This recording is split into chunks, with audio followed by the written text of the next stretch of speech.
तरह से ईडी और सीबीआई के समन को लेकर इतना हो हंगामा मचा हुआ है और जिस तरह से विपक्ष एक बार फिर से अपना वही राग अलाप रहा है, फटाफट से जरा एक बार उस समन पर हम यहां पर बात कर लेते हैं। अरविंद केजरीवाल के ईडी के समक्ष पेश होने को लेकर और ना होने को लेकर किस तरह की सियासत हो रही है, उस पर बात कर लेते हैं। यहां आम आदमी पार्टी के पक्ष की अगर बात करें और या फिर बीजेपी के पक्ष की अगर बात की जाए तो अरविंद केजरीवाल का क्या कहना है कि हर कानूनी समन को मानने को वो तैयार है। कानूनी समन, ये भी आप यहां पर देखिए, और इनको तो फेक और बताया जा रहा है कि ये सनसनी पैदा करने वाले जो समन है। वहीं संबित पात्रा क्या कह रहे हैं कि दरअसल अरविंद केजरीवाल जांच से भाग रहे हैं, वो डर रहे हैं। पिछले समन की तरह ये समन भी अवैध है, ये अरविंद केजरीवाल कह रहे हैं, उनकी पार्टी कह रही है। वहीं दूसरा अगर हम देखें संबित पात्रा की ओर तो वो ये कह रहे हैं कि 2 नवंबर को भी भागे थे और आज भी भाग गए, आज भी वो पेश नहीं हुए।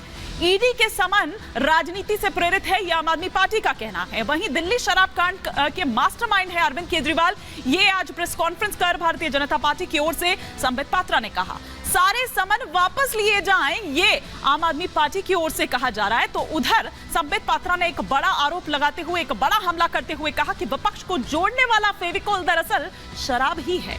अपना जीवन ईमानदारी और पारदर्शिता से जिया है, ये अरविंद केजरीवाल कह रहे हैं, उनकी पार्टी कह रही है। तो वहीं संबित पात्रा कह रहे हैं कि केजरीवाल जी ईडी के समन से डरकर भाग रहे हैं, मेरे पास छिपाने को कुछ नहीं है, अरविंद केजरीवाल ये कह रहे हैं। तो उधर वो ये कह रहे हैं कि विपासना के बाद जेल आसना भी होगा, जिस तरह से कुशासना और विपासना और जेल आसन की यहां पर बात करते हुए नजर आए। तो ये समन पर किस तरह की सियासत हो रही है ये हमने आपको दिखाया, लेकिन संबित पात्रा यहीं नहीं रुके, बल्कि उन्होंने ये भी कहा कि एक तरफ कोई डर कर भाग रहा है, शराब का घोटाला कर रहा है, तो वहीं दूसरी तरफ किस तरह से मार्च किया जा रहा है उपराष्ट्रपति का अपमान करके। अब किस तरह से टेंशन हो रही है इस एक्शन के बाद विपक्ष को, जरा ये भी हम आपको दिखा देते हैं कि उपराष्ट्रपति का माखौल उड़ाना भारी पड़ सकता है विपक्ष को।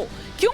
सुप्रीम कोर्ट के वकील ने दरअसल शिकायत की है, दिल्ली के डिफेंस कॉलोनी थाने में यह शिकायत दर्ज की गई है। शिकायत में सभापति के अपमान की निंदा की गई है। टीएमसी सांसद का जो कृत्य है वो दुर्भाग्यपूर्ण बताया गया है। दुनिया में देश की किस तरह से बदनामी हुई है इस प्रकरण को लेकर यह उसमें मेंशन किया गया है। उपराष्ट्रपति की ग्रामीण पृष्ठभूमि का किस तरह से मजाक बनाया गया है यह उसमें मेंशन किया गया है। जाट समुदाय को किस तरह से गहरा ठेस पहुंचा है। अब देखिए बीजेपी भी देखिए क्या कर रही है। पहले तो वो वैसे कहती थी कि किसान, जवान, युवा और गरीब और युवा और महिला, बस यही 4 जाति वो जानती है, लेकिन अब यहां देखिए कि किस तरह से उनकी राजनीति वापस जाति पर आ गई है चुनाव खत्म होते ही। कल्याण बनर्जी के साथ ही सांसद भी अपराध में शामिल हैं, यह भी उसमें मेंशन किया गया है। पूरे मामले में पुलिस से एफआईआर दर्ज करने की मांग की गई है।